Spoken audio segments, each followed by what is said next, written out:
اعوذ باللہ من الشیطان الرجیم بسم اللہ الرحمن الرحیم الحمد للہ الذی نور قلوب العارفین بنور معرفتہ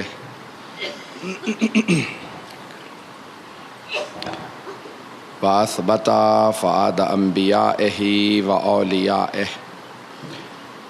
بقصص الانبیاء والمرسلین وأكمل إيمان المسلمين والمؤمنين بولاية علي أمير المؤمنين عليه السلام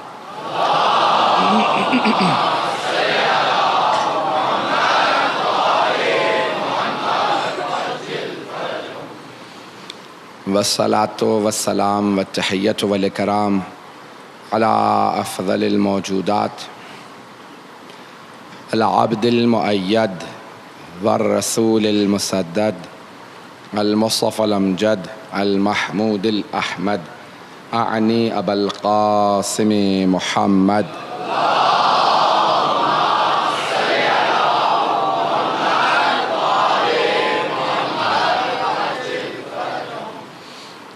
وعلى روحه ونفسه وصاهره ووسيه سيد الأتقياء والأصفياء مولا الموالی امام المتقین علی بن ابی طالب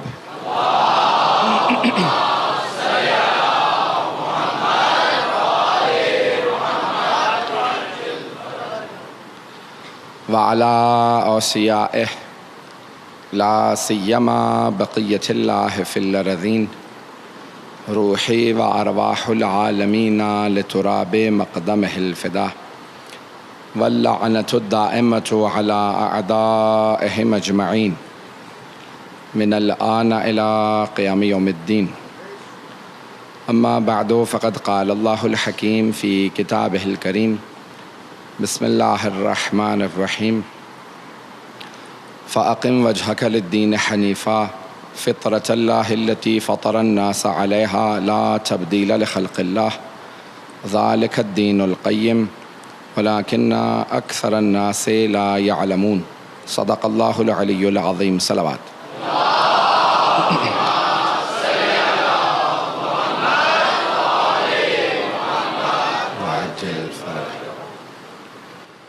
اللہ سبحانہ و تعالیٰ نے ہمیں دین حق عطا کیا ہے، یہ اس کی بہت بڑی سعادت ہے، اور دین حق پہ قائم رہنا یہ اس سے بڑی سعادت ہے۔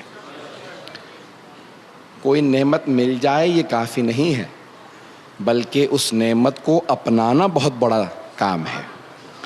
مارکا یہ نہیں کہ نعمت مل جائے، بلکہ اس نعمت سے انسان استفادہ کرے، جس لیے وہ عطا کیا گیا ہے مقصد انسان کو معلوم ہو جائے۔ تو دین اس لیے بھیجا گیا ہے تاکہ انسان اس کی معرفت حاصل کرے، اسے اپنائے، اس پہ عمل کرے۔ بہت سے افراد ہیں جو ایک کھڑی ہوئی کشتی کی تعریف کرتے رہیں، کشتی بہت اچھی ہے، کشتی بہت اچھی ہے۔ یہ کشتی اچھی ہے، لیکن جب اس پہ سوار ہو جائیں گے تو یہ آپ کو مقصد تک پہنچا دے گی۔ تو عزیزان گرامی، اس دین کو یہ کہنا یہ دین بہت اچھا ہے، جب آپ اس پہ عمل کریں گے تو پھر آپ مقصد تک پہنچ جائیں گے۔ وہ دین اس لیے بھیجا گیا ہے کہ اس پہ عمل کیا جائے، لوگ اسے اپنائیں۔ اس لیے نہیں کہ آپ کہتے رہیں قرآن بہترین کتاب ہے، پیغمبر اسلام بہترین پیغمبر ہیں، دین اسلام بہترین دین ہے، آل محمد سے افضل کوئی نہیں، یہ کہنا کافی نہیں، بلکہ انہیں اپنانا ضروری ہے، ہماری زندگیوں کا جز بن جائے۔ ہم سوچیں تو دین ہمارے ذہنوں میں ہو، ہم عمل کریں تو دین ہمارے عمل میں ہو، ہم اخلاق سے پیش آئیں تو اخلاق میں دین نظر آئے، تجارت کریں تو تجارت میں دین نظر آئے، نماز پڑھیں تو نماز میں دین نظر آئے، وہ دکھاوے کہ نماز نہ ہو بلکہ دین کی نماز ہو، روزہ رکھیں تو وہ دین نظر آئے، ہر عبادت میں دین نظر آئے، یہاں تک کہ جب ہم چلیں پھریں تو لوگ کہیں یہ دیندار ہے، چلنا بتا رہا۔ کہ جناب امیر علیہ السلام کفار جب انہیں دیکھتے تھے تو کہتے تھے کہ ان کا چلنا بتا رہا ہے۔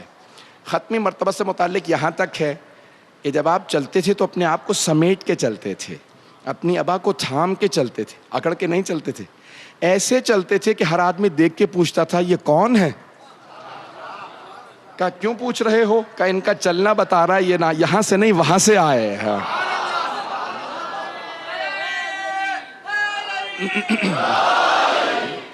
ان کا چلنے کا انداز، رسالت مآب کے چلنے کا انداز پورا سراپا دین تھے سرور کائنات. ان کے چلنے کے انداز میں یہاں تک کہ ایک جملہ میں کہہ رہا ہوں، میں پہلے یہ حدیث بارہا شاید پیش کر چکا لیکن اشارہ کر کے آگے بڑھوں گا کہ من یخف اللہ اخاف اللہ منہ کل شیء.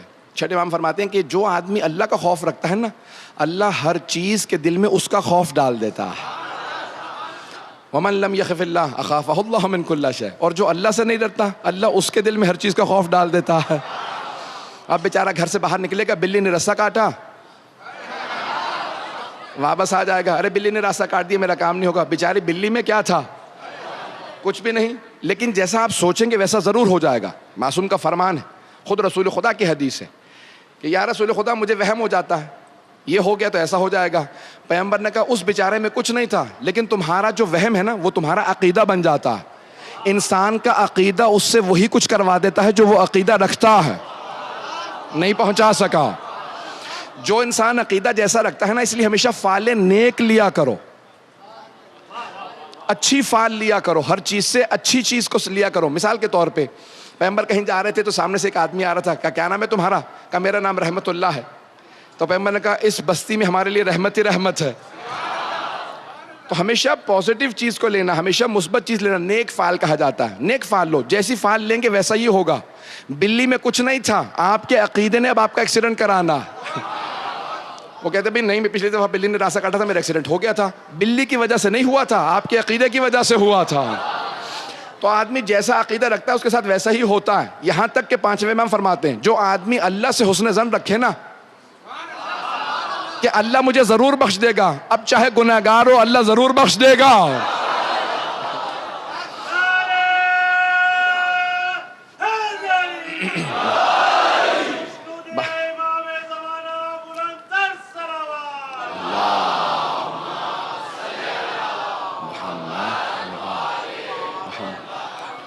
توجہ ہے زانے گرامی. تو دینداری بہت ضروری ہے. انسان کا عقیدہ اسے بہت کچھ کروا دیتا ہے. مختلف یہ توہمات کے اندر مت جائیے گا. ان توہمات کا جتنا مانیں گے ویسا ہی اثر ہوگا. اس لیے ہمیشہ نیک فعال لینی چاہیے.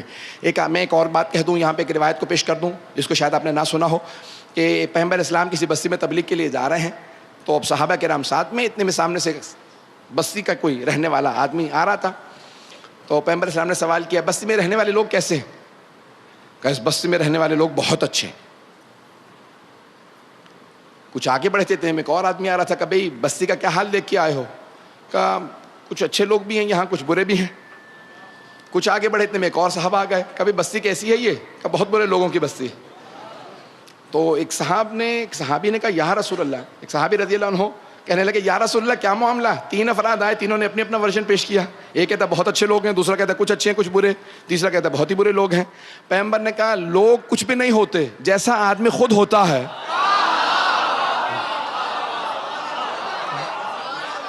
وہ پہلا والا خود بڑا اچھا تھا تو اس نے بتایا بستی کے سب لوگ اچھے ہیں. دوسرے والے میں اچھائیاں بھی تھی، برائیاں بھی تھی، تو کہنے کا کچھ اچھے لوگ ہیں کچھ برے لوگ ہیں. تیسرا خود ہی بہت برا تھا کہ یہاں تو برے ہی لوگ رہتے ہیں. عزیزان گرامی، دوسروں کو چھوڑ دیجئے، اپنی پرواہ کیجئے میں کیسا ہوں. ہم میں سے اکثر لوگ دوسروں کی طرف انگلیاں اٹھاتے رہتے ہیں، وہ ایسا وہ ایسا. یہ نہیں دیکھ رہے باقی انگلیاں میری طرف ہیں. انگلیاں مت اٹھائیے، اپنے اوپر دیکھ لیجئے. اپنی اصلاح ہو جائے تو سب کی اصلاح ہو گئی.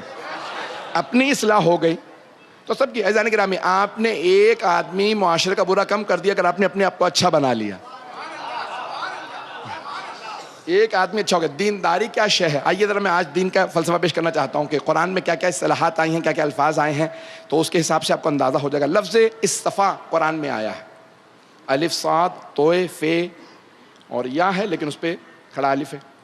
تو اصطفا، اصطفا یعنی چننا. اصطفا یعنی چننا، انتخاب کرنا. بہت سے افراد ہوں انسان کا بھی اس کو میں نے چن لیا. آپ کسی دکان پہ جاتے ہیں، بہت سی انگوٹھیاں رکھی، کہتے ہیں بھئی یہ انگوٹھی میں نے چن لی. پتہ نہیں بات پہنچا پا رہا ہوں یا نہیں. اس صفحے تو اس کو میں نے چن لیا ہے، یہ میں نے انتخاب کیا، میرا انتخاب یہ ہے. اب ہر آدمی کا کرائٹیریا، میزان، ملاک کچھ بھی ہو سکتا ہے اپنے انتخاب کے لیے. پہنچا نہیں پایا میں بات کو. ہر انسان کے انتخاب کا کچھ بھی ہو سکتا ہے. ایک آدمی نے جا کے دکان میں انگوٹھیاں دیکھی، اسے کہا بھائی یہ انگوٹھی چمک بہت زیادہ رہی ہے. اسے یہ نہیں پتا پتھر اصلی ہے یا نہیں ہے. اس نے بس چمک دیکھی، چمک سے متاثر ہوا، انگوٹھی کا انتخاب کر لیا. دوسرے صاحب نے کہا مجھے چاندی سے کوئی مطلب نہیں ہے، مجھے پتھر اصلی چاہیے.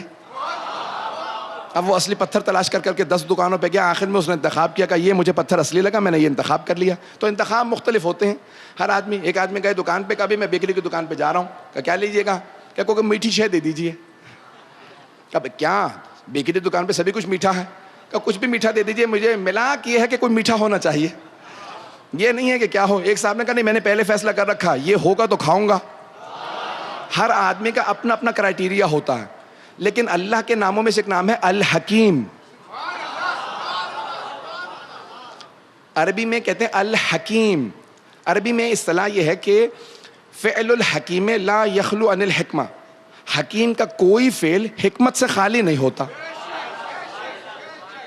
اللہ حکیم ہے، وائز ہے، عقل مند ہے، حکیم ہے، یعنی حکمت ساری کی ساری اس کے پاس ہے.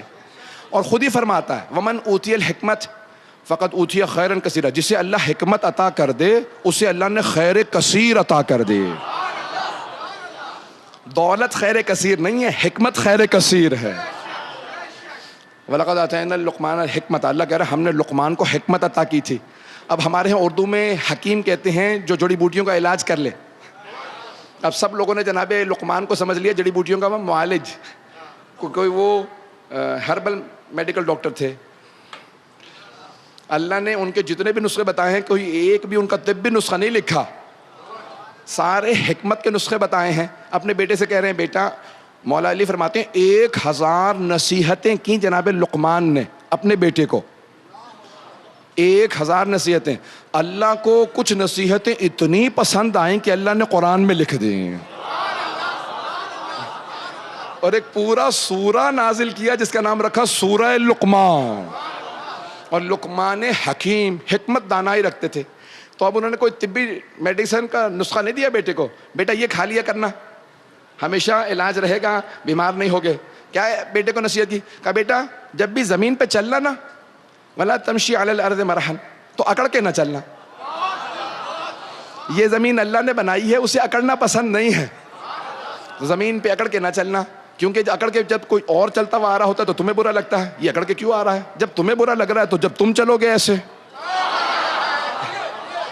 تو دوسروں کو بھی برا لگے گا. تواضع متواضع آدمی سے ویسے ہی لوگ محبت کرنے لگتے ہیں. اور بیٹا جب بات کیا کرو تو ذرا آرام سے بات کیا کرو. ان انکر الاصوات لصوت الحمیر. کیونکہ جو بہت چیخ چیخ کے بات کرتا ہے نا تو وہ گدھا سا معلوم ہوتا ہے. کیونکہ گدھا جو ہے وہ سب سے زیادہ چیخ کے بولتا ہے. میں نہیں کہہ رہا ہوں، قرآن میں لکھا. آپ کہیں گے مولانا نے ممبر سے کیا شروع کہہ دیا. تو یہ اللہ نے کہا ان انکر الاصوات، اللہ کو اتنا پسند آیا. پھر بہت سی باتیں کہیں، بہت سی بات سن رہے ہیں حضرات.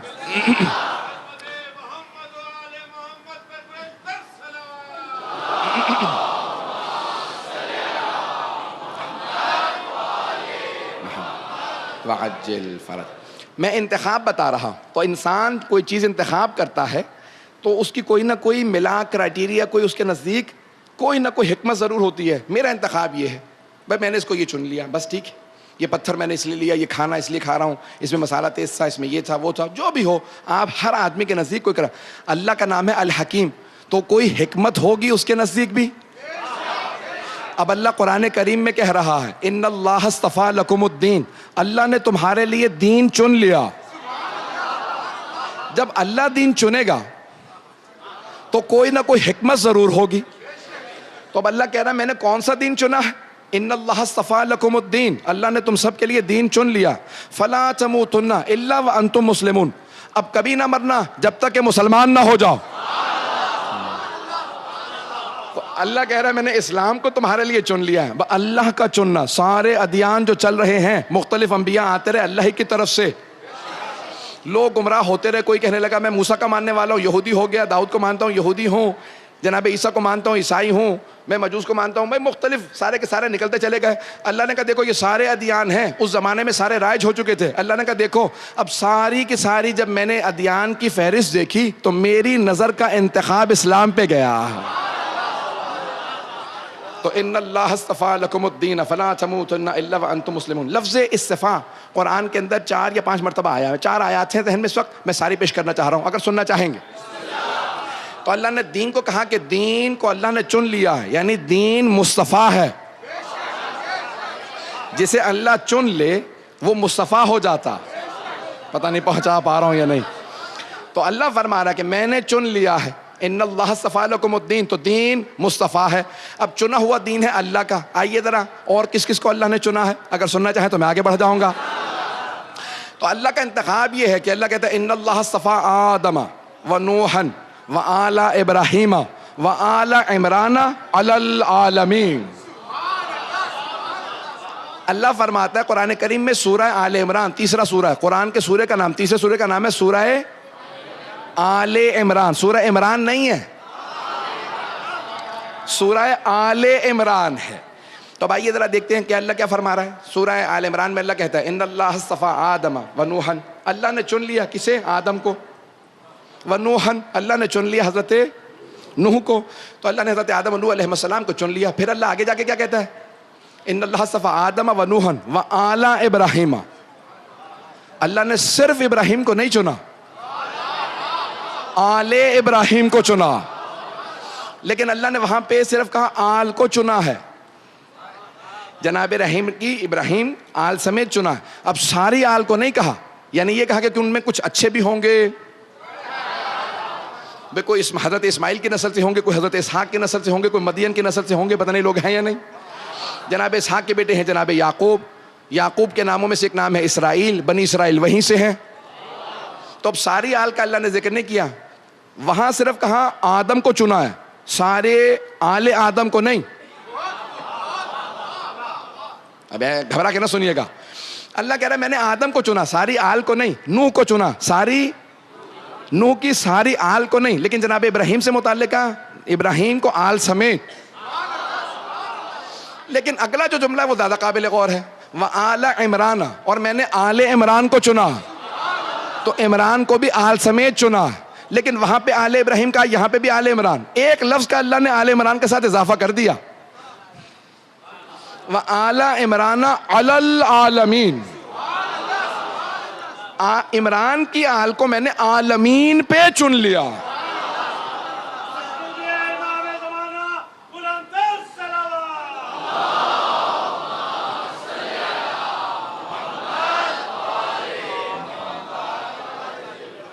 چلتے رہیں گے حضرات میرے ساتھ.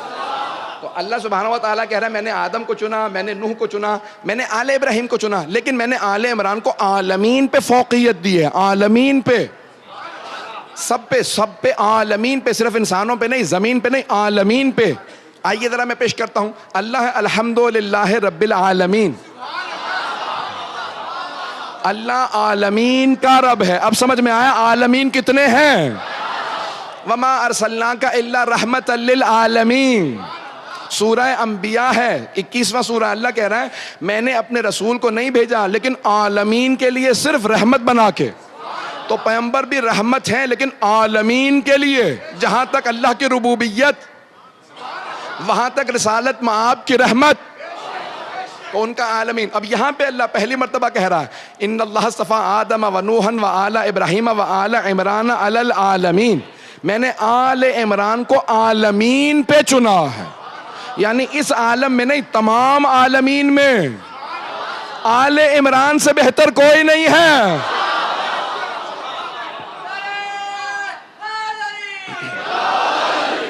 تو دین جس طرح مصطفیٰ ہے اللہ نے چنا ہے، اسی طرح سے اللہ نے آل عمران کو چنا ہے. اب یہ آل عمران کون ہے یہی پیش کرنا چاہ رہا ہوں تاکہ سمجھ میں آ جائے. جیسے دین برگزیدہ ہے، جیسے دین منتخب شدہ ہے، جیسے دین کو اللہ نے چنا ہے، ویسے ہی آل عمران کو چنا ہے.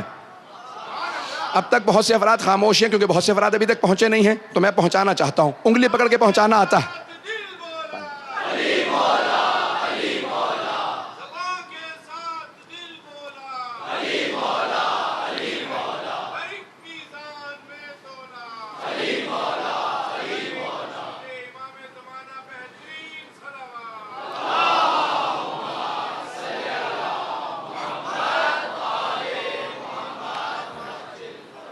توجہ ہے میرے ساتھ تمام حضرات کی؟ عزیزان گرامی، آپ کی توجہات کی نظر کر رہا ہوں. اب آئیے ذرا قرآن کریم کی روح سے اللہ نے قرآن میں سورہ بھی نازل کیا آل عمران، اور اللہ آل عمران سے متعلق کہہ رہا ہے کہ میں نے آل عمران کو عالمین پہ چن لیا. اب آئیں ذرا دیکھیں کتنے عمران ہیں اور اللہ نے کون سی آل عمران کو چنا، یہ کون سے عمران ہیں؟ تو اب 3 عمران ہیں جو مشہور ہیں. 3 عمران ہیں، میں تینوں عمران پیش کرنا چاہ رہا ہوں. تینوں ہی محترم ہیں، تینوں ہی حضرت ہیں. اسی لیے آج تک مسلمان کنفیوز ہیں کون سے عمران ہیں جن کی آل کو اللہ نے چنا ہے. آئیے ذرا تینوں عمران پیش کر دوں. اب آپ کو بیٹوں کے یا بیٹیوں کے نام سے بتاؤں گا تاکہ عمران پہنچ جائیں. تو پہلے ہیں جناب موسیٰ ابن عمران. جناب موسیٰ کے والد کا نام ہے عمران. تو 3 مشہور عمران ہیں قرآن کریم کی روح سے. 3 عمران مشہور ہیں قرآن کریم نے جو بتائے ہیں. پہلے حضرت موسیٰ کے والد، ان کا نام ہے عمران. اب جناب موسیٰ کی تو آل ہو نہیں سکتی جو سب پہ برگزیدہ ہو، جو عالمین پہ فوقیت رکھتی ہو. کیوں نہیں ہو سکتی؟ کیونکہ جس طرح جناب اسحاق و یعقوب و یوسف کی، اسی طرح سے جناب موسیٰ و داؤد کی ساری نسل اس وقت یہودی ہیں. پتہ نہیں لوگ پہنچ رہے ہیں نہیں پہنچ رہے. یہ نہ کہیے گا کہ انبیاء کی نسلیں پھر یہودی کیوں ہیں؟ جناب آدم کی نسل کو دیکھ لیجیے، آدھے سے زیادہ دنیا کے اندر. جناب نوح کی نسل کو آدھے سے زیادہ دنیا جناب نوح کی نسل ہے. تو انبیاء کی نسلیں کوئی بھی ہو سکتی ہیں. توجہ ہے میرے ساتھ؟ گھبرا کے نہ سنیے گا بالکل بھی. تو جناب موسیٰ کی تو آل ہو نہیں سکتی کیونکہ ان کی آل یہودی ہے، اور ان کی نسل کے اندر کوئی ایسے انبیاء نہیں آئے ہیں کہ جن کو کہا جا سکے ان کو عالمین پہ فوقیت دی گئی ہے. دوسرے عمران ہیں جناب مریم کے والد، مریم بنت عمران. جناب عمران جو جناب مریم کے والد ہیں، ان جناب عمران کے صرف ایک ہی بیٹی ہیں، نام ہے مریم. جناب مریم کے صرف ایک ہی بیٹے ہیں، نام ہے عیسیٰ. عیسیٰ نے شادی نہیں کی، آسمان پہ اٹھا لیا گیا.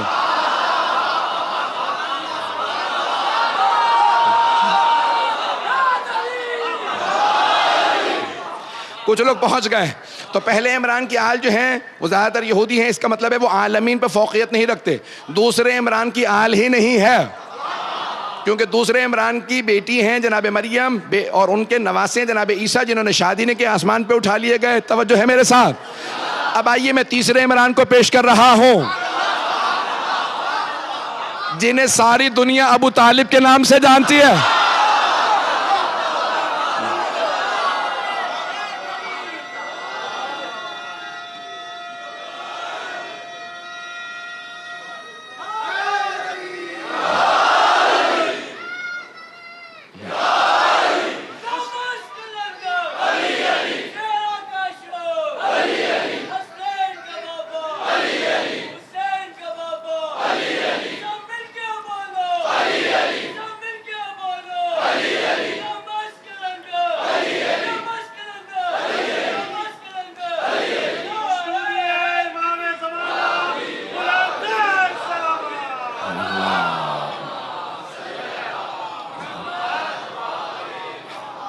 توجہ فرما رہے جانے گرامی. جانے گرامی اب یہ میں نے 3 عمران پیش کر دیے. تیسرے عمران ہیں جناب ابو طالب، اور اللہ نے قرآن میں سورہ نازل کیا، سورہ عمران نہیں ہے، سورہ آل عمران ہے. نہیں ہے سارا مجمع میرے ساتھ؟ دوبارہ توجہ کیجئے گا. اللہ نے قرآن میں سورہ عمران نازل نہیں کیا، سورہ آل عمران. جب انسان کہتا ہے نا آل محمد تو محمد شامل ہیں. اگر ان کی فضیلت نہ ہوتی تو اللہ کبھی نہ کہتا آل محمد. تو اللہ نے قرآن کے اندر کہا سورہ آل عمران. اگر اللہ کہتا نا سورہ عمران تو کہتے ٹھیک ہے بھئی نسل نہیں ہے، خود تو اچھے تھے. توجہ. اگر اللہ کہتے تھا سورہ عمران تو پہلے عمران بھی ہو سکتے تھے، دوسرے عمران بھی ہو سکتے تھے، تیسرے بھی ہو سکتے تھے. تو اللہ نے کہا سورہ عمران نہیں ہے، سورہ آل عمران ہے. سورہ آل عمران ہے، سورہ آل عمران ہے. آل ہونا ضروری ہے، ایسی اچھی آل ہو کہ عمران بھی شامل ہو، آل بھی. تو اب عالمین پہ اللہ نے فوقیت دی ہے آل عمران کو. آل عمران کو اب دین مصطفیٰ ہے تو آل عمران میں اللہ کہہ رہا ہے کہ اللہ نے چن لیا ہے، آل عمران کو چن لیا. اب سمجھ میں آیا اللہ کے مصطفیٰ بندوں کو ماننے سے انسان دین حق پہ آتا ہے. کوئی محمد مصطفیٰ ہیں تو اس کا مطلب ہے آل بھی ایسی ہو جنہیں مصطفیٰ کہا جا سکے. اس کے کچھ مشتقات میں پیش کر دیتا ہوں. مصطفیٰ یعنی چنا ہوا. کچھ اور الفاظ بھی ہیں. ان اللہ ارتضی لکم, اللہ قرآن کے اندر کہہ رہا ہے ہم نے دین کو ارتضا یعنی ہم ایسا دین بنا رہے ہیں جس دین سے ہم خود راضی ہیں. ہم دین سے خود راضی ہیں, یعنی دوسرے لفظوں میں دین مرتضی ہے. توجہ توجہ توجہ, اللہ کہہ رہا ہے دین مصطفیٰ ہے, دین مرتضی ہے. اجتبا قرآن کے اندر آیا, دین مجتبا ہے. بھائی میں نے کچھ پیش کر دیے, اب آپ نے باقی ماننے ہو تو انہی جیسے مانیے گا, ایرے غیرے نہ مانیے گا.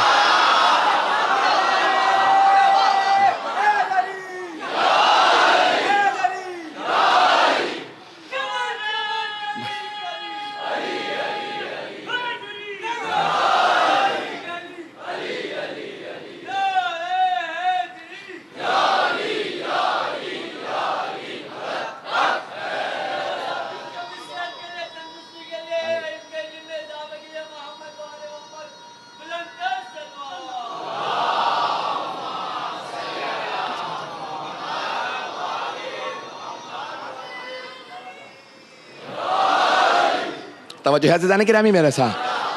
عزیزان گرامی, دین حق وہی دین ہوگا کہ جس کے پیشواں اللہ کے چنے ہوئے ہوں. جب دین کو اللہ نے چن لیا ہے تو پھر پیشواں ایسے ہونے چاہیے جنہیں اللہ نے چنا ہو, جن کے پیچھے چلتے ہوئے آپ کو کبھی شک نہ ہو. کہیں ایسا تو نہیں ہے یہ صحیح لے کے جا بھی رہا ہے یا کہیں اور لے کے جا رہا ہے. توجہ کیجئے گا عزیزان گرامی, اب دین اللہ نے قرآن میں بڑے واضح الفاظ کے اندر بتا دیا, ایاک نعبد و ایاک. تو اللہ نے اس سے پہلے ایک جملہ کہا تھا, مالک یوم الدین. اللہ دین کا لفظ ایسا ہے جو اللہ نے جگہ جگہ استعمال کیا ہے, اور ایک آگے جا کے اللہ کہتا ہے اہدنا الصراط المستقیم. تو اور یہ بالکل سیدھا راستہ ہے, جو دین حق ہے وہ بالکل سیدھا راستہ ہے. سیدھے راستے کی میں ہمیشہ کہتا ہوں خصوصیت یہ ہوتی ہے جس پہ کوئی شارٹ کٹ نہیں جاتا. ٹیڑھے راستے پہ شارٹ کٹ ہوتے ہیں, سیدھے راستے پہ کوئی شارٹ کٹ نہیں ہے. آپ یہ کہیں کہ میں کہیں سے کسی طریقے سے سیدھا راستہ ہے, لمبا راستہ ہوگا, نہیں, سیدھا راستہ سیدھا ہی چلنا.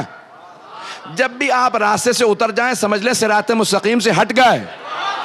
آپ کو سیدھا ہی سیدھا چلنا ہے. دینداری اسی کا نام ہے.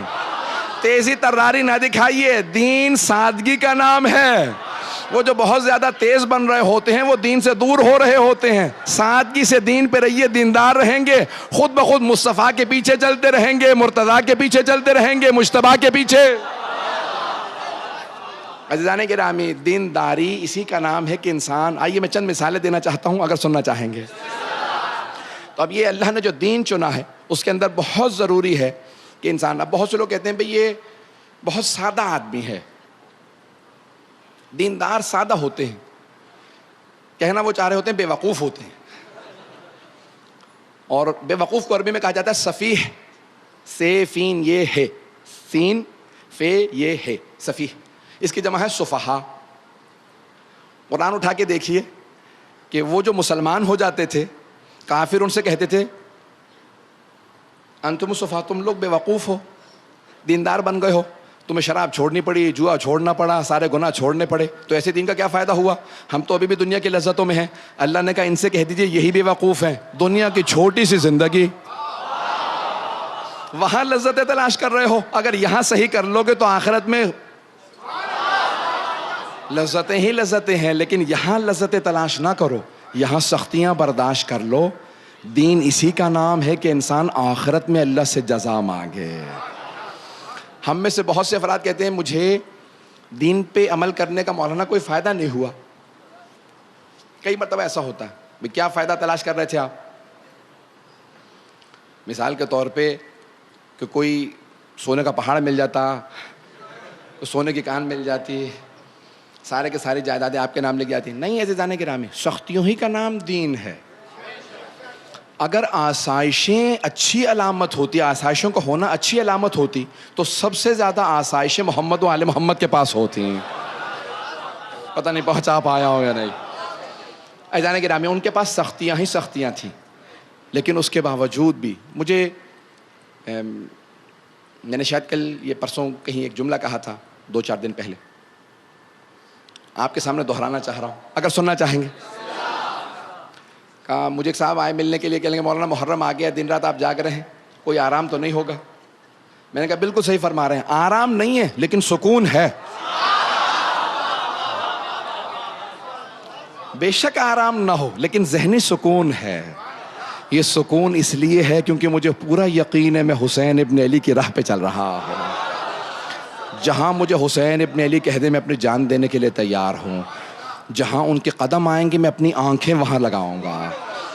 عزیزان گرامی, انسان کی زندگی میں سکون آتا ہے تو وہ دین سے آتا ہے. چاہے فاقہ ہو, لیکن جب انسان گھر میں جائے تو بچے کبھی پوچھیں کہ بھی آپ ہمارے لیے کیا لے کے آئے ہیں, کہ فاقہ لایا ہوں, حرام نہیں لایا. پتہ نہیں لوگ ہیں یا نہیں ہیں. فاقہ لایا ہوں لیکن میں حرام نہیں لے کے آیا. عزیزان گرامی, دینداری انسان اس راستے پہ جب آل محمد کے راستے پہ چلتا, سختیاں آتی ہیں لیکن سکون کے ساتھ آتی ہے. بڑے سکون کا عالم ہوتا ہے جب انسان کو یہ معلوم ہو کہ میں دین کے راستے پہ چل رہا ہوں. میں چند ایک اور مثالیں دینا چاہ رہا ہوں اگر سننا چاہیں گے. تو اب یہاں یہ جو میں نے آیت انتخاب کی ہے 30واں سورہ ہے, 30ویں آیت ہے, سورہ روم کی آیت نمبر 30 ہے. فَأَقِمْ وَجْهَكَ لِلدِّينِ حَنِيفًا فِطْرَتَ اللَّهِ الَّتِي فَطَرَ النَّاسَ عَلَيْهَا, کہ دین جو ہے وہ فطرت کے تقاضوں کے عین مطابق ہے. ایسا نہیں ہو سکتا کہ اللہ کہے کرو اور فطرت کہے نہ کرو.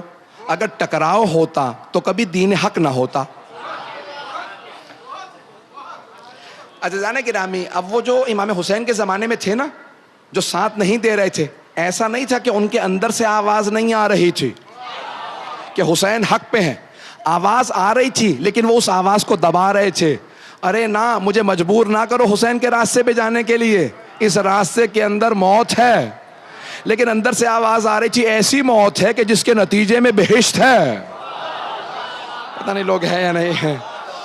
آج بھی بہت سے ایسے لوگ ہوتے ہیں جو مثال کے طور پہ بچے کہتے ہیں بابا ظلم ہو رہا ہے, کہتے ہیں ہمارے سے کیا تعلق ہے, ہم کیوں بولیں, ظلم ہو رہا ہے تو دوسرے لوگ بولیں. عزیزان گرامی, یہ خاموش رہنا یہ انسان کو کئی مرتبہ کچھ نہ کہنے سے بھی چھن جاتا ہے اعجاز سخن. کچھ نہ کہنے سے بھی چھن جاتا ہے اعجاز سخن. چپ رہنے سے بھی ظالم کی مدد ہوتی ہے.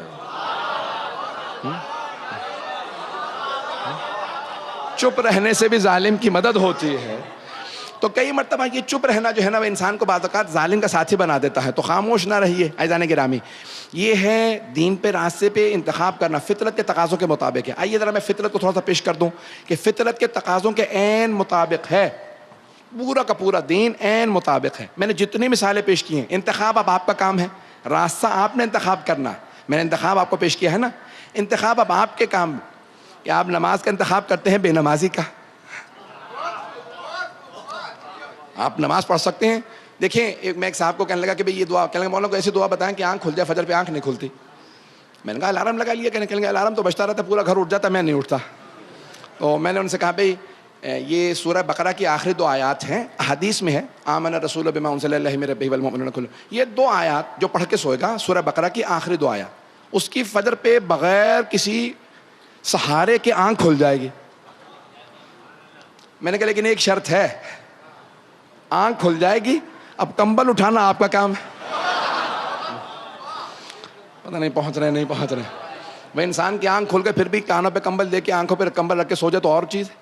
عزیزان گرامی, یہ انسان اپنے آپ کو دھوکہ نہ دے. انتخاب آپ ہی نے کرنا, میں نے بے نمازی بننا یا نمازی بننا, روزہ رکھنا یا نہیں رکھنا, میں نے یہ تمام کے تمام کام کرنے ہیں یا نہیں کرنے, عزاداری میں آنا یا نہیں آنا, یہ انتخاب آپ کا. اللہ نے راستہ دکھا دیا, انسان کو واضح نظر آ رہا ہوتا ہے. عزیزان گرامی, جتنا مرضی دنیا نے پروپیگنڈا کر لیا عزاداری کے خلاف, بھائی مجلسوں میں نہ جانا یہ ہوتا ہے, مجلسوں میں جانا وہ ہوتا ہے. معاشرے کے 3 طبقات ہوتے ہیں. پیغمبر اسلام کے زمانے میں بھی دین حق رسول اسلام, اسلام دین حق ہے. اب رسول خدا کے زمانے میں بھی 3 طبقات ہوتے ہیں, مرد, خواتین, بچے. تینوں کو دور رکھنے کے لیے 3 پروپیگنڈے کیے گئے. پتہ نہیں آپ کہاں جا رہے ہیں حضرات. میں 3 پروپیگنڈوں کی بات کر رہا ہوں.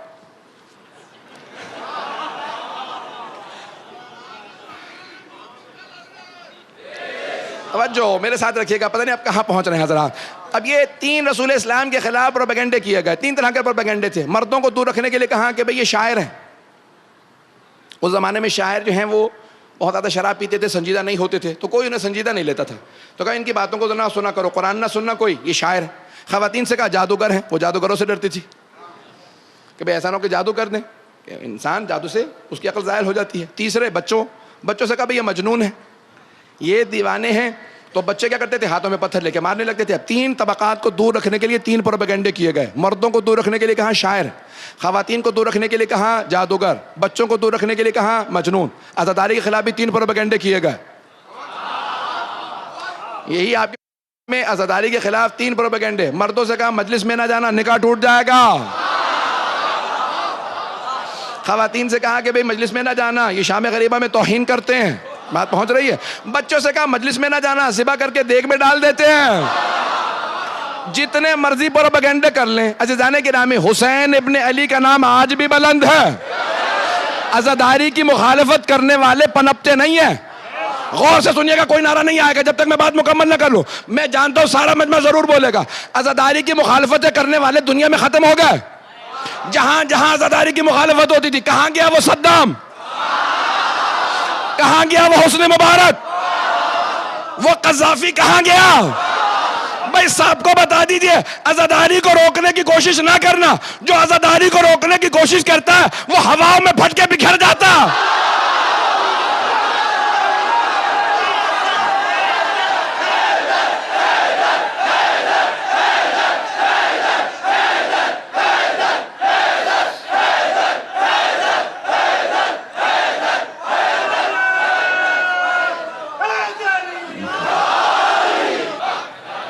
توجہ فرما رہے جانے کے نام۔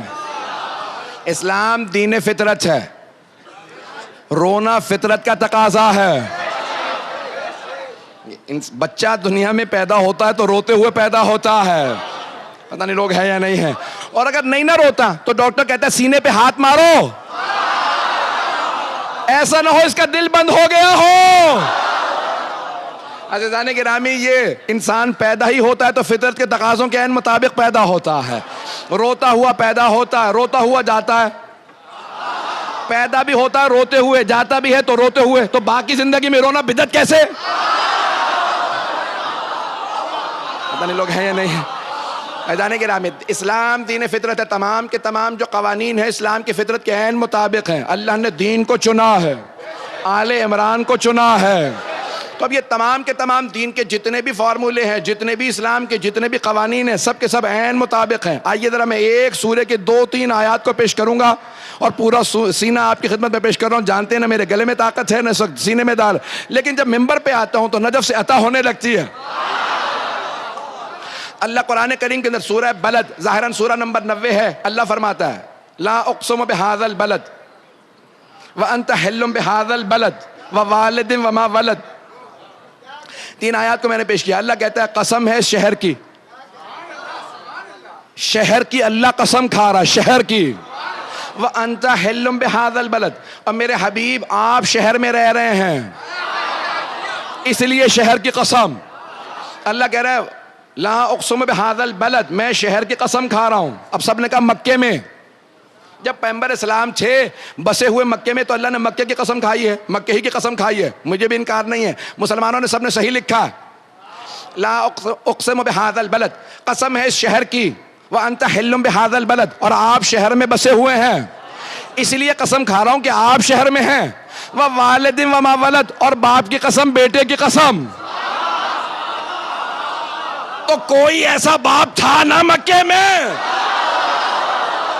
کہ اللہ نے باپ اور بیٹے کی قسم کھا کے کہا، نہیں پہنچا سکا۔ اب آئیے ذرا میں پیش کر دیتا ہوں جو مشہور باپ اور بیٹے مکے کے اندر تھے، ان سب کے نام سن لیجئے، اشارے کرتے ہوئے آگے بڑھوں گا۔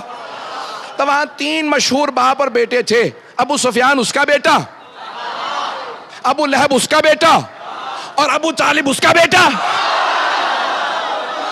اب جس کا جیسا مزاج ہوگا،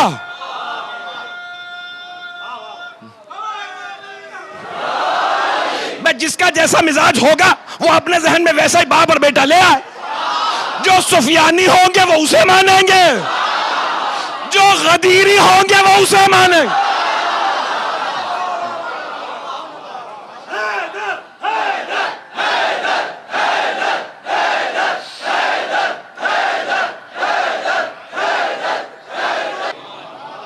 توجہ ہے عزیزان کرام، اسلام دین فطرت ہے اور فطرت میں انسان کے توحید ہے، فطرت میں صحیح ہدایت کی پیروی ہے، فطرت میں سچائی ہے، فطرت میں انسان کے تمام خوبیاں ہیں۔ ہر بچہ فطرت کے تمام تقاضوں کے مطابق پیدا ہوتا ہے۔ یہ والدین ہیں جو مختلف ادیان میں لے جاتے ہیں، اور والدین ہیں جو مختلف برائیاں سکھا دیتے ہیں۔ بچہ فطرت ہی پہ پیدا ہوتا ہے، توجہ ہو، بچہ سچا پیدا ہوتا ہے، بچہ دیانتدار پیدا ہوتا ہے، بچہ امین پیدا ہوتا ہے، بچہ تمام خوبیاں رکھتا ہے۔ یہ والدین اسے مختلف چیزیں سکھا دیتے ہیں، یہ معاشرہ سکھا دیتا ہے۔ اس لیے بچہ پہلے سے نہیں جانتا جھوٹ کیسے بولا جاتا ہے۔ جب پہلی مرتبہ والدین کہتے ہیں نا، دروازے پہ دستک ہوئی ہے، کہہ دو میں گھر پہ نہیں ہوں، تو بچہ آنے کے بعد یہی کہتا ہے ابو کہہ رہے ہیں میں گھر پہ نہیں ہوں، کیونکہ اسے جھوٹ بولنا آتا نہیں ہے، فطرتاً سچا ہے۔ پتہ نہیں لوگ ہے یا نہیں۔ انسان فطرتاً سچا پیدا ہوا ہے، فطرتاً توحید کا پیروکار ہے۔ توجہ ہے، برا تو نہیں محسوس کر رہے ہیں؟ فطرتاً ساری خوبیاں انسان کے اندر ہیں، کوئی ایسا نہیں ہوتا جو برائیوں کے ساتھ پیدا ہو، کوئی ایسا نہیں ہوتا جو برائیوں کے ساتھ پیدا ہو۔ اور اگر کسی کو مسلسل کوئی گمراہ کر رہا ہو، برائیوں میں دھکیل رہا ہو، تو اللہ کہتا ہے دیکھو میں ہدایت بھیجتا رہوں گا، نہ مانو تو تمہارا کام۔ اب کوئی یہ نہ کہے کہ ہم یزید کو برا کیوں کہتے ہیں، اسے تو اچھا ماحول ملا ہی نہیں۔ ماحول اچھا نہیں ملا تھا تو حسین کا سر اسے قرآن سنا رہا تھا، قرآن سننے کے بعد ہی توبہ کر لیتا۔ پتہ نہیں لوگ ہے یا نہیں۔ وہ پھر بھی ظلم کرتا رہا۔ واقعہ کربلا کے بعد اس نے مدینے پہ ظلم کیا، مدینے کو حلال قرار دے دیا، پھر مکے پہ حملہ کیا، 3 سال حکمران رہا۔ 3 سال میں 3 ایسے بڑے بڑے گناہ کیے کہ اگر ایک بھی کر دیتا جہنم کے لیے کافی تھا۔ عزیزان گرامی، اس لیے اللہ مہلتیں دیتا رہتا ہے۔ اگر مہلت نہ ملے تو پھر انسان کہہ سکتا ہے کہ اللہ نے بندوبست نہیں کیا۔ دین فطرت کے تقاضوں پہ پورا اترتا ہے۔ اپنی اس فطرت کی آواز پہ لبیک کہنا یہ میرا اور آپ کا کام ہے۔ یہ ہمارا کام ہے کہ ہم لبیک کہیں، کہ اندر سے جب آواز آئے، حق کی طرف سے آواز آتی رہتی ہے۔ میں آج زیادہ تفصیل سے مصائب نہیں پڑھوں گا، جو 5-10 منٹ پڑھوں گا قبول فرمائیے گا۔ عزیزان گرامی، آج مجھ سے درخواست کی کہ طفلان جناب مسلم کے چند جملے پیش کر دوں۔ عزیزان گرامی، حق، اب کوئی آدمی کہے نا کبھی بڑا آدمی تھا، لڑنے کے لیے آیا تھا، لیکن بچے تو لڑنے کے لیے نہیں آئے تھے۔ اہل بیت کی حقانیت کی سب سے بڑی نشانی وہ بچے ہیں، وہ بچے جو مارے گئے۔ کربلا میں بھی بچے مارے گئے۔ اچھا چلیں ایک بچے کو مار دیا تھا تو کوئی آدمی یہ دعویٰ کر سکتا تھا ہم نے دھوکے میں مار دیا، لیکن ایک بچے کا سر نہیں گیا، کئی بچوں کے سر گئے ہیں۔ جناب قاسم کا سر ہے، 13.5 برس کے ہیں۔ اونو محمد کے سر ہیں، جناب عبداللہ کا سر ہے، جناب علی اصغر کا سر ہے، عبداللہ رضی کا سر ہے، کتنے بچوں کے سر ہیں۔ اچھا چلو کوئی بات نہیں، کوفے والوں کو، شام والوں کو پتہ نہیں چلا تھا کہ بھئی بچوں کے سر آ گئے ہیں، اب انہوں نے بچیوں کو تو دیکھ لیا تھا، چھوٹی چھوٹی بچیاں بھی آ رہی ہیں۔ بچوں کو پتھر نہیں مارے جاتے، بچیوں کو تماچے نہیں مارے جاتے۔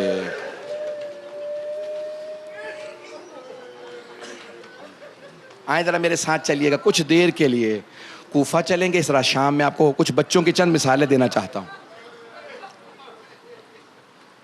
بچوں سے حقانیت کا پتہ چلتا ہے۔ بچے بالکل شفاف ہوتے ہیں، جو گھر میں دیکھ رہے ہوتے ہیں وہی بولتے ہیں۔ یہاں تک کہ متعدد روایات میں ہے کہ جناب سکینہ بنت الحسین سے بھی سوال کیا نا کسی نے، متعدد جگہوں پہ ہے۔ میں اس میں مثال دے رہا ہوں، ایک آدھ میرے ساتھ رہیے گا۔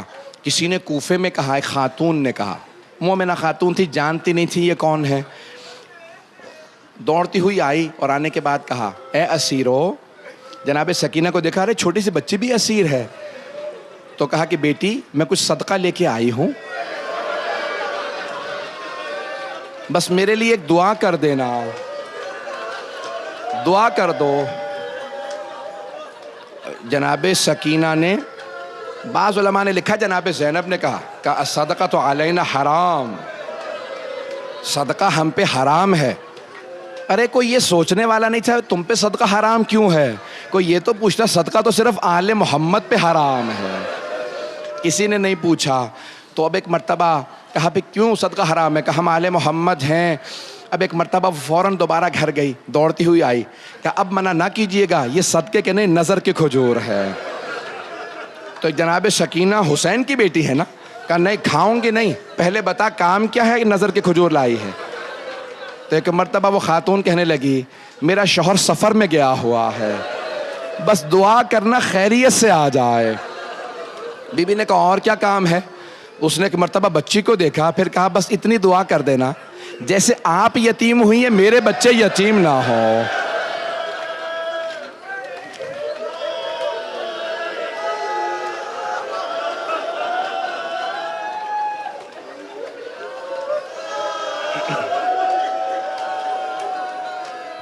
شاید آپ لوگ مجھے پڑھنے نہیں دیں گے آج, برداشت نہیں کر پائیں گے. اگر سب خاموش ہو کہ ایک جملہ میرا سن لیں, میری ایک درخواست ہے آپ سے. آپ کو پتا ہے دنیا کا رواج کیا ہے؟ جب کسی کے گھر میں خوشی ہوتی ہے نا تو لوگ جمع ہونے لگتے ہیں. ارے ان کے گھر میں خوشی ہے, شادی ہے, تو سارے لوگ جمع ہونے لگتے ہیں. لیکن نہ جانے جناب سیدہ کا گھر کیسا گھر ہے, یہاں لوگ غم میں جمع ہوتے ہیں, ہمیشہ غم میں آتے ہیں, بیوی کو پرسہ دینے آتے ہیں.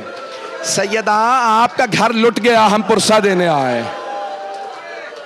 اجرکم اللہ, اجرکم اللہ. بس بھائی میں نے سارے مصائب چھوڑ دیے, نہیں پڑھوں گا. اب دو جملے سن لیجئے. آل محمد علیہ السلام کے مصائب بہت زیادہ ہیں, چھوٹے چھوٹے بچے بھی ساتھ گئے ہیں. بعض علماء نے لکھا ہے جب بیویاں گئی تھی نا, صرف مولا کی 2-3 بیٹیوں کا تذکرہ کیا جاتا ہے, لیکن مولا کی اکثر بیٹیاں مولا حسین کے ساتھ گئی ہیں. مولا علی کی 10 سے زیادہ بیٹیاں ہیں, 14 بیٹیاں ہیں, اکثر مولا حسین کے ساتھ گئی ہیں. صرف 2-3 کے مصائب بیان کیے جاتے ہیں, اکثر بیٹیاں ساتھ گئی ہیں. اور مولا کے بیٹوں کی بہویں وغیرہ سب ساتھ گئی ہیں. جانتے ہیں کیا ہے؟ بعض علماء نے یہاں تک لکھا ہے کہ جب مولا حسین جا رہے تھے نا بیویوں کے ساتھ, تو ان بیویوں کی گودوں میں بچے تھے, کچھ بچے بڑے تھے, کچھ چھوٹے تھے. جب جا رہے تھے تو 42 بچے ساتھ تھے, لیکن جب واپس آئے نا مدینے تو ہر بیوی سے دوسری بیوی یہ پوچھتی تھی تمہارے ساتھ بچے تھے کہاں گئے, بچے تھے کہاں گئے.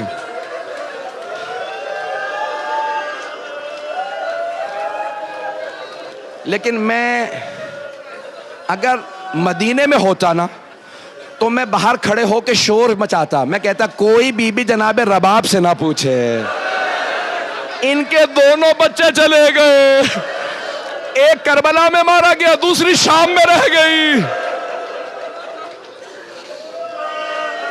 اگر کوئی غم دیدہ ہوتا ہے نا, سنیں گے, اگر کوئی غم دیدہ ہو, کوئی پریشان ہو, وہ اپنی پریشانی کو جب سوچتا ہے اسے رونا آتا ہے, لیکن جب لوگ اس سے پوچھتے ہیں نا تو اگر بھول بھی گیا ہو اسے بار بار پریشانی یاد آتی ہے. تو علماء نے لکھا ہے جناب رباب جب اسیری سے رہا ہو کے مدینے واپس آ گئیں تو صرف 6 مہینے زندہ رہیں, اور مسلسل روتی رہتی تھی. ایک ہاتھ سر پہ رکھتی تھی اور رو کے کہتی تھی واہ حجابا, دوسرا ہاتھ سینے پہ رکھتی اور کہتی واہ حسینا. اجرکم اللہ. بس بھئی آئیں گے میرے ساتھ کچھ دیر کے لیے, ذرا کوفے چلیے. میں دیکھ رہا ہوں ہزاروں کا مجمع ہے, مجھے نہیں معلوم کہاں کہاں تک گلیوں میں دور دور تک لوگ ہیں, لیکن علماء نے بتایا 16,000 یا 18,000 نمازی تھے مسجد میں جب جناب مسلم ابن عقیل نماز پڑھا رہے تھے. جب شروع کی تو 16,000 نمازی, اور جب نماز ختم کی تو کوئی بھی نہیں تھا. جب لوگ نکل رہے تھے نا اس میں 2 بچے تھے, ایک کا نام تھا ابراہیم, دوسرے بچے کا نام تھا محمد. ابراہیم و محمد علیہ السلام 11 اور 9 برس کے تھے, ایک دوسرے کا ہاتھ پکڑ رکھا تھا, دھکے لگتے ہوئے باہر نکل گئے. جیسے آج روشنی ہے نا ویسے روشنی نہیں تھی. جب حالات خراب ہوتے ہیں نا ہر آدمی گھر کا دروازہ بند کر دیتا ہے. اب بچوں کو ہر دروازہ بند نظر آ رہا تھا. چھوٹے بھائی نے بڑے بھائی سے پوچھا ہمارا کوئی بھی نہیں ہے شہر میں؟ بڑے بھائی نے کہا ہم پردیسی ہیں نا اس لیے کوئی نہیں ہے. اجرکم اللہ, اجرکم اللہ. بس میں نے سارے مصائب چھوڑ دیے. ایک مرتبہ دونوں شہزادے مختلف جگہوں پہ پناہیں لیتے رہے. جب 9 ذی الحج آئی نا تو ایک مرتبہ آوازیں آ رہی تھی. دونوں شہزادے کہیں چھپے بیٹھے تھے, بچے تھے چھوٹے چھوٹے, تو آوازیں آ رہی تھی, مارو مسلم کو مارو, اقتلوہ, مسلم کو قتل کر دو. چھوٹے بھائی نے بڑے بھائی سے پوچھا, بھیا یہ کون سے مسلم کی باتیں ہو رہی؟ تو اب بڑے بھائی نے بڑے پیار سے کہا, بھیا یہ ہمارے بابا نہیں ہیں. تو چھوٹے بھائی نے بڑے بھائی سے ایک مرتبہ دیکھا تو دیکھا بڑے بھائی کی آنکھوں میں آنسو ہیں. کہا, بھیا آپ کو تو جھوٹ بھی بولنا نہیں آتا.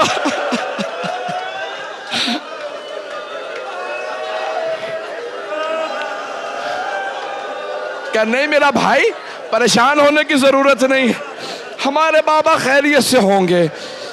اجرکم اللہ, اجرکم. بس میں سارے مصائب چھوڑ کے آگے بڑھ رہا. علامہ علی میں شیخ مفید نے, شیخ صدوق نے لکھا ہے علامہ علی کے اندر کہ ایک مقام پہ یہ دونوں شہزادے ایک درخت پہ چڑھ گئے. ایک رات کا وقت تھا تو وہاں نیچے کنواں تھا, چبوترے پہ پاؤں رکھا, درخت پہ چڑھ گئے. صبح کوئی خاتون پانی بھرنے کے لیے ایک مومنہ. آپ نے دیکھا ہے نا جب پانی رکا ہوا ہوتا ہے اس میں چاند نظر آنے لگتا ہے. نہ جانے کس ماں کے 2 چاند تھے کہ اس پانی میں عکس نظر آ رہا تھا. خاتون نے بچوں کے چہرے جب دیکھے نا پانی کے اندر, ڈول جو رکھا تھا باہر کنویں کا ڈول, اس میں پانی تھا, سر اٹھا کے دیکھا کہ 2 بہت پیارے بچے ہیں. مسکرانے لگی. کہ شہزادو کس کے بیٹے ہیں آپ, کون ہیں آپ؟ بڑے بھائی نے فوراً کہا, ہم کوئی نہیں ہے. کہ گھبرانے کی ضرورت نہیں ہے, میں ایمان والی مومنہ خاتون ہوں, بتائیے آپ دونوں کون ہیں؟ چھوٹے بھائی نے فوراً کہا, ہم مسلم کے بیٹے ہیں. کہ ہم دونوں مسلم کے بیٹے, کہ ہم دونوں مسلم کے بیٹے. کہ آپ دونوں نیچے تشریف لے آئیے, میں آپ کے نانا کی ماننے والی ہوں, میں علی مرتضیٰ کی ماننے والی ہوں. دونوں شہزادے درخت سے اترے, وہ گھر لے گئی. مومنہ تھی, اس زمانے میں عام تھا بیوی مومنہ ہے, شوہر ایمان نہیں رکھتا تھا, شوہر اس کا حارث تھا, بہت ظالم آدمی تھا. ایک مرتبہ اس مومنہ نے دونوں شہزادوں کو کھانا کھلایا, پانی پلایا, ایک حجرے میں بٹھا دیا. کہا, شہزادوں میری درخواست ہے بس کوئی آواز نہ کیجئے گا. یہ نہیں بتایا میرا شوہر ظالم آدمی ہے, عبید اللہ ابن زیاد کی فوج میں ہے. رات ہو گئی, شوہر گھر آیا. کہا, کیا بات ہے بہت دیر سے آئے ہو؟ کہا, سارا دن تلاش کرتا رہا. عبید اللہ ابن زیاد نے 5000 انعام رکھا ہے مسلم کے دونوں بیٹوں کے سر لانے پہ. اس نے فوراً کہا, توبہ کر, وہ علی کے نواسے ہیں. کہ مجھے انعام چاہیے. جب رات کو جیسے لیٹا تو اچانک بچوں کے رونے کی آواز آنے لگی. دونوں بچوں نے خواب دیکھا کہ جناب امیر آئے ہیں. دونوں شہزادوں سے کہتے, میرے بچوں میرے پاس آ جاؤ, میں تمہیں لینے کے لیے آیا ہوں. دونوں اٹھے, مولا اپنے نانا سے ملے, آنکھ کھل گئے, رونے لگے. سمجھ کے ہماری آخری رات ہے. آخری جملے پیش کر رہا ہوں. اولاد والے بیٹھے ہیں, اولاد کے بچوں کے مسائل پڑھنا بڑا مشکل کام ہے. خدا کسی کو اولاد کا غم نہ دے, بڑا سخت امتحان ہے یہ اولاد کا امتحان. یہ جو کربلا میں ماؤں کی گودیں اجڑی تھی نا, بس وہی سمجھ سکتی. بس ایک مرتبہ اس کی آنکھ کھلی, اس حجرے میں آیا جہاں دونوں شہزادے تھے. ایک مرتبہ دروازے کا دروازہ کھولا, ہاتھ میں چراغ تھا, دیکھا 2 وہاں بچے بیٹھے ہیں. کہا, کون ہیں آپ دونوں؟ انہیں نہیں معلوم تھا, اسے نہیں بتانا. کہا, ہم دونوں ابراہیم و محمد مسلم ابن عقیل کے بیٹے ہیں. اب میں کیسے بتاؤں آپ کو؟ بتاؤں گا نہیں, اشارہ کروں گا, جو دیکھیں گے پہنچ جائیں گے. اس نے چراغ رکھا, ہاتھ بڑھائے, بالوں میں ہاتھ ڈالے,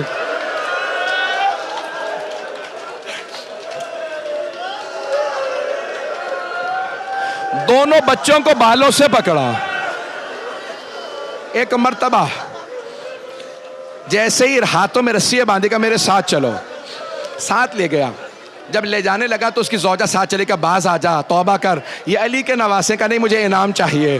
بیٹا ساتھ میں چلا, غلام ساتھ میں چلا. اس نے ہاتھ باندھ رکھے, فرات کے کنارے پہنچا, کوفے سے باہر نکلا. کہا کہ آپ دونوں فیصلہ کر لیں. پہلے غلام سے کہا ان کے سر قلم کر دو. کہ نہیں, میں ان کو نہیں مار سکتا, میں نے زندگی میں اتنے پیارے بچے نہیں دیکھے, اتنے خوبصورت بچے نہیں دیکھے. بیٹے سے کہا تو مار دے. کا نہیں, میں نہیں مار سکتا. پھر ایک مرتبہ اس نے تلوار نکالی. کہا, دونوں میں سے بتاؤ پہلے کس کا سر قلم کروں؟ اپنے کرتے اتارو, میں سر قلم کروں گا. ایک مرتبہ چھوٹے بھائی نے رونا شروع کیا. کہا, کیا بات ہے, دکھ میں کیوں نہیں کھولتے؟ پرانے زمانے میں ایسے بٹن نہیں ہوتے تھے. کہا, دکھ میں کیوں نہیں کھولتے؟ کہا, میری ماں میرا کرتا اتارتے تھے, مجھے کرتا اتارنا نہیں آتا.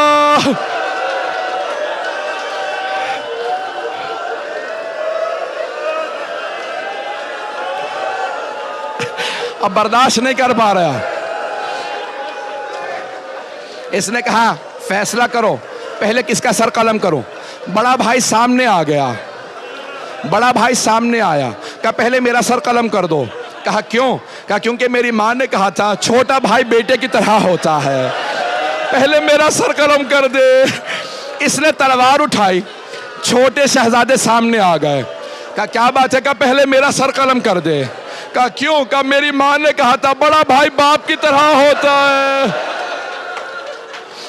ایک مرتبہ میرے طرف دیکھیے گا, ایک مرتبہ دونوں شہزادوں نے ایک دوسرے کے گلے میں باہیں ڈالی. اس نے تلوار چلائی, دونوں کے سر قلم کر دیے.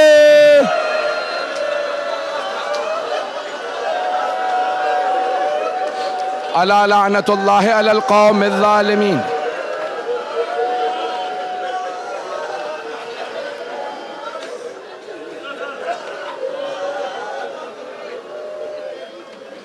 وَسَيَعْلَمُ الَّذِينَ ظَلَمُوا أَيَّ مُنْقَلِبٍ يَنْقَلِبُونَ.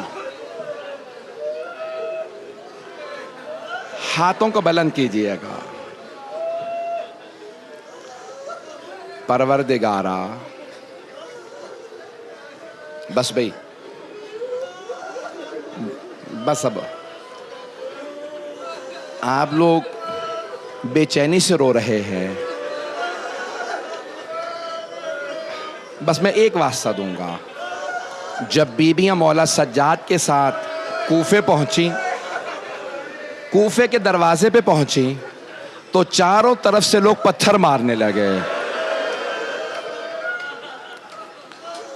میرے ہاتھ میں رومال ہے, میں اگر آپ میں سے کسی کی طرف اپنا رومال بھی پھینکوں گا نا, تو آپ کا ہاتھ فوراً چہرے کے سامنے آ جائے گا. جانتے ہیں کیوں؟ چہرہ نازک ہوتا ہے,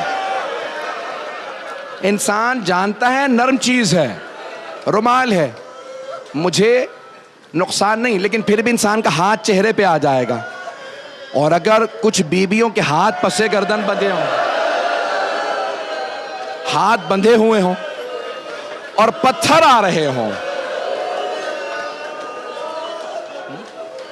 پتھر آ رہے ہوں, وہ پتھروں کو روکیں تو کیسے روکیں؟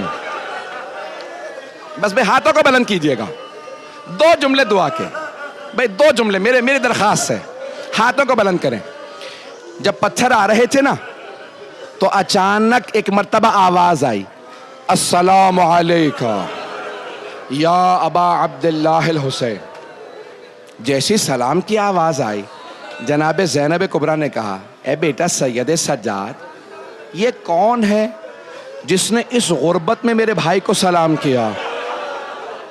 مولا سجاد نے کوفے کے دروازے کی طرف اشارہ کیا. بیبیوں نے دیکھا کوفے کے دروازے پہ ایک سر لٹکا ہوا تھا.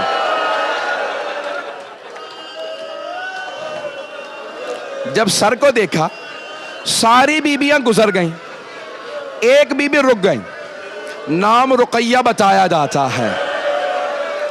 وہ بیوی رک گئی, ایک سوال کیا کہ مسلم, جو آپ پہ بیتی وہ مجھے معلوم ہو گیا, جو ہم پہ گزری وہ آپ کو پتا ہے. مسلم بس مجھے اتنا بتا دیں, میرے 2 یتیم بچے کہاں؟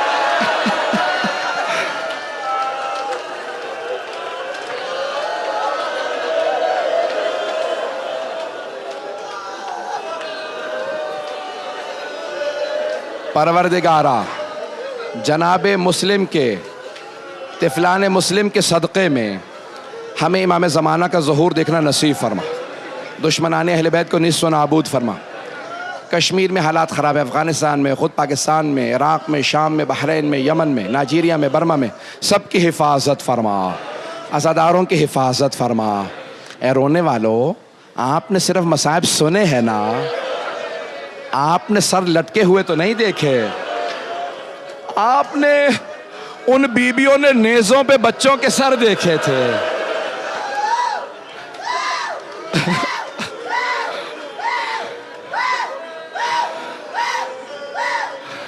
میرے بھائی برداشت نہیں کر پاتے میں سخت جملے جب کہتا ہوں.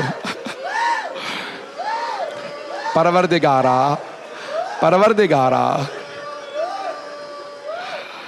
پروردگارا. بس میں اور کوئی سخت جملہ نہیں کہوں گا. ہاتھوں کو بلند کیجئے گا. آپ نے دیکھا سننے سے کیا اثر ہوتا ہے. اب کوئی کبھی نہ کہے یہ بیویاں اتنا کیوں روتی تھی, مولا سجاد کیوں اتنا روتے تھے.